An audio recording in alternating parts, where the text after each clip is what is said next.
Hey everybody, it's me, Sword the Hero 2. Merry Christmas! Now, as you can see, we will be using the Bugatti Bolide today, completely maxed out. This was during its trial multiplayer series, so without further ado, let's get into today's video. Now, the Bugatti Bolide, in my opinion, is what I would call an extremist car. It is not one that is very easy to drive since it has insane acceleration and top speed. It has very good handling, but terrible nitro efficiency. So you have to do multiple things at once. You have to keep track of how fast you're going. You have to keep in mind your acceleration is fast, but with that nitro stat of only 21.71, you are not going to go very far. Now, in this first race, we are playing on Nevada, which is a speed-oriented track with very minimal turns. The Bugatti Bolide's handling is okay, but its drifting is superb. It has very good drifting. It doesn't lose a ton of speed, but since, again, its nitro is so low, you have to keep in mind that it can do floaties and punches very good, but those could also end up being your downfall. Because since this car's handling and drifting is so sensitive, if you do a punch too early, you're going to hit the wall, and if you do it too late, you're going to hit the outside wall. So this car takes very delicate skill, and as you can see, I am not exactly the best, but I try. And I honestly had a very fun time driving this car. Being able to drive this fast cars like the Jesko and the Venom is just a blast on these long straight tracks where you just get to go have fun and everything. But even though they're fast, the Bolide is different than them because the Hennessy Venom and the Koenigsegg Jesko, both acceleration is not exactly the greatest. It is good with over 80 acceleration at max, whereas the Bolide's acceleration at stock is 80. So this car already gets to the top speed faster than they do, but the Venom and the Jesko have better nitro efficiency. So it's kind of a win-lose situation. You win with acceleration, but you also lose with nitro efficiency.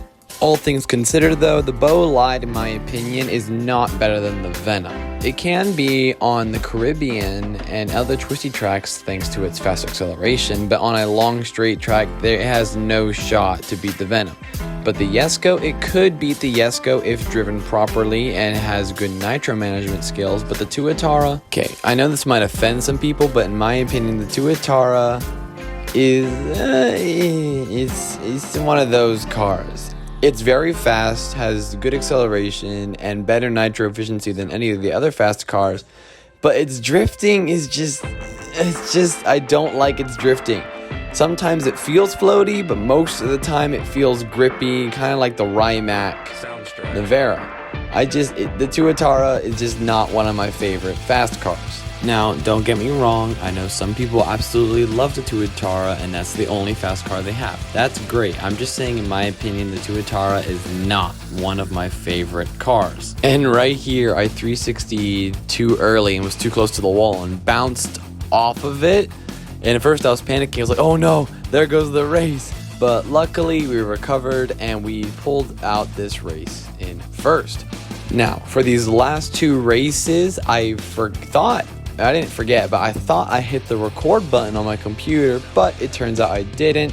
So I had to go back and watch the replay and record that. So I apologize for this inconvenience. But these races were still very good and I had a lot of fun doing them.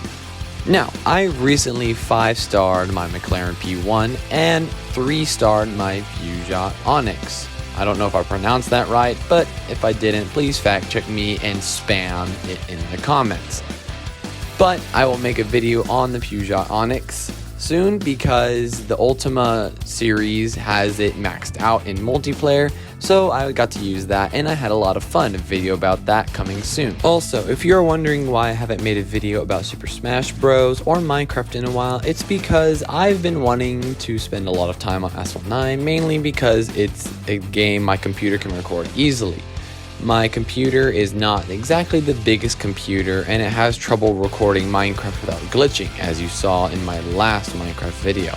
Smash Bros, I'm tired of versing my siblings and winning, but I have a friend of mine coming over soon who is much better than I am, and hopefully he will whoop me and I can use those videos for you guys so you can see me finally lose at Super Smash Bros.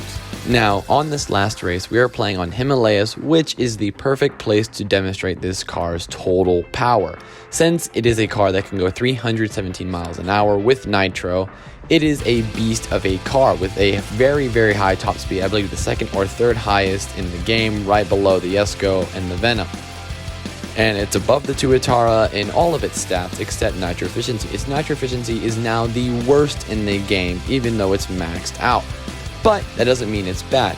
Its nitro efficiency paired with its very rapid acceleration can help it actually achieve 200 miles an hour from zero if at a standstill with a wall. But being standstill at a wall is very rare thanks to this car's really good drifting radius. Its drifting radius is probably its second strongest stat, even before its top speed, because when it comes down to it on a twisty track or any other track, handling and drifting are very, very key elements. If you have a very fast car with good acceleration but terrible drifting, you will not really do very well because all the other cars that might be slower but have better drifting can easily turn the corners without using nitro to help them. Now, thank you so much for watching. It blesses me every time someone clicks on a video and the views go up.